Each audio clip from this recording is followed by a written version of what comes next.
విషయం అయితే వాస్తవమే. రీసెంట్ గా నేనే స్వయాన ఒక 2-3 బండ్లు ఎక్కిన, ఆ పిల్లలకు లైసెన్స్ కూడా లేదు. వేరేళ్ళ ఏమంటారు ఈ ఐడీలతోటి ఐడి పైన నడుపుతున్నారు. అది కూడా మంచి బండ్లతోటి నడుపుతున్నారు. ఇద్దరు ఫ్రెండ్స్ ఉన్నారు అనుకో సార్, ఒకరోజు నువ్వు నడుపుకో, ఒకరోజు నేను నడుపుకుంటా, అట్లా ఉన్నారు. ఇంకా కొంతమంది ఓలా ర్యాపిడో చేసే వాళ్ళు బైకర్లు మాత్రము అమ్మాయిల కోసం మాత్రమే నడిపే వాళ్ళు ఉన్నారు.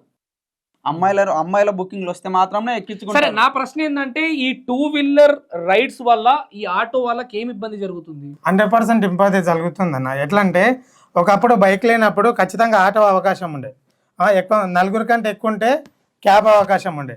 వీళ్ళు ఏం చేసారు, ఈ బండ్లకి వైట్ ప్లేట్ ఉంటుంది, అంటే ఓన్ ప్లేట్ బండి. వీళ్ళు ట్యాక్స్ ప్లేట్ తీసుకొని రమ్మనండి, మేము కాదన్నాము. మీరు ఓన్ ప్లేట్ తీసుకొని ఏం ఇబ్బంది ఏం జరుగుతుంది వాళ్ళ వల్ల మీకు? ఇబ్బంది అంటే మేము రోడ్ ట్యాక్సీ కడతామన్నా, ప్రతిదానికి మాకు ఎక్కువ ఫైనాన్సులు ఉంటాయి, ప్రతిదీ ఉంటాయి, ఇంట్లో సంసారం ఉంటుంది, అన్నిటికీ ఉంటాయి. బండ్లు యూజ్ చేసేది ఎందుకన్నా, మనం ఎక్కడికన్నా బయటికో లేకపోతే మన పర్సనల్ పనుల మీదనే బైకులు తీసుకుంటారు తప్పిస్తే వ్యాపారాల కోసం అయితే తీసుకోరు. కానీ ఆటో అయితే వ్యాపారం బతకడానికి, ఇంట్లో సంసారం సాగించడానికే తీసుకుంటాం మేము. కానీ